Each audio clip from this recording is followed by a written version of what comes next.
మంచు ఫ్యామిలీలో గొడవలు పీక్ స్టేజ్కి చేరుకున్నాయి. టాలీవుడ్ ఇండస్ట్రీలో మంచు ఫ్యామిలీ ఇష్యూ ఇప్పుడు సంచలనం రేపుతోంది. తాజా గొడవ అయితే ఇప్పుడప్పుడే సద్దుమణిగేలా కనిపించడం లేదు. ఇప్పటికే విష్ణు తరపున 40 మంది బౌన్సర్లు మోహన్ బాబు ఇంటికి చేరుకున్నారని వార్తలు వచ్చాయి. అలాగే మరోవైపు మంచు మనోజ్ కూడా పోటీగా 30 మంది బౌన్సర్లను తెప్పించాడని తెలిసింది. ఈ ఇష్యూ సోషల్ మీడియాని తగలబెట్టేస్తోంది. ఈసారి మంచు ఫ్యామిలీలో గొడవలు పీక్స్కి వెళ్లే ఛాన్స్ ఉందని నెటిజన్లు కామెంట్స్ చేస్తున్నారు. అసలు ఈ గొడవలకు కారణం ఏంటి? మనోజ్ విష్ణు మధ్య అసలు ఏం జరుగుతోంది? పూర్తి వివరాలను ఇప్పుడు మనం తెలుసుకునే ప్రయత్నం చేద్దాం. మనందరికీ తెలిసిందే, మంచు మనోజ్ హీరోగా సినిమా వచ్చి చాలా కాలం అవుతోంది.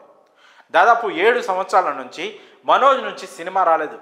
దీంతో ఆయన ఫ్యాన్స్ నుంచి సినిమా చేయాలని కోరుతూ సోషల్ మీడియాలో కామెంట్స్ వచ్చాయి. దాంతో మనోజ్ అహం బ్రహ్మాస్మి, వాట్ ది ఫిష్ మూవీస్ ప్రకటించారు. ఆ మూవీ అప్డేట్స్ కోసం మనోజ్ ఫ్యాన్స్ ఎంతగానో ఎదురు చూస్తున్నారు. కానీ ఆ మూవీస్ ఇప్పటికీ కూడా స్టార్ట్ కాలేదు. సెట్స్ పైకి వెళ్ళలేదు.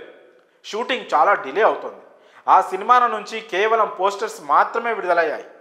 ఇలా మంచు మనోజ్ స్లోగా ఉండగా విష్ణు మాత్రం వరుస సినిమాలతో దూసుకుపోతున్నాడు. మోసగాళ్ళు, జిన్నా వంటి బ్యాక్ టు బ్యాక్ సినిమాలు చేశాడు. అలాగే ప్రస్తుతం కన్నప్ప అనే భారీ బడ్జెట్ పాన్ ఇండియా సినిమా చేస్తున్నాడు.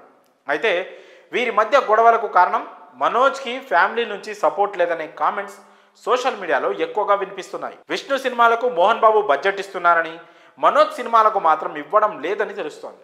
విష్ణు మోసగాళ్ల మూవీకి దాదాపు 80 నుంచి 90 కోట్ల దాకా బడ్జెట్, ఇక కన్నప్ప సినిమాకు దాదాపు 100 కోట్ల దాకా బడ్జెట్ అయిందని సమాచారం. కానీ మనోజ్ సినిమాలకు మాత్రం ఇలా బడ్జెట్ ఇవ్వట్లేదని తెలుస్తోంది. అలాగే దీనికి ఇంకో కారణం కూడా ఒకటి ఉందని తెలుస్తోంది. అదేంటంటే మంచు ఫ్యామిలీ వారి కాలేజ్ని విష్ణు రన్ చేస్తున్నాడని, అందుకే ఆ కాలేజ్ నుంచి వచ్చే డబ్బు విష్ణు తన సినిమాలకు వాడుకుంటున్నాడని కూడా తెలుస్తోంది. మనోజ్కి మాత్రం తగిన న్యాయం జరగట్లేదని సమాచారం. ఈ కారణాల వల్ల మంచు ఫ్యామిలీలో గొడవలు ముదిరిపోతున్నాయని తెలుస్తోంది. ప్రస్తుతం ఈ వార్తలు టాలీవుడ్లో తెగ వైరల్ అవుతున్నాయి. మరి వీరి గొడవలకు అసలు కారణం ఏంటో పూర్తిగా క్లారిటీ రావాలంటే మంచు ఫ్యామిలీ పెదవి విప్పేదాకా ఆగాల్సిందే. ఇక మంచు ఫ్యామిలీలో జరుగుతున్న ఈ గొడవల గురించి మీ అభిప్రాయాలను కామెంట్స్ రూపంలో తెలియజేయండి.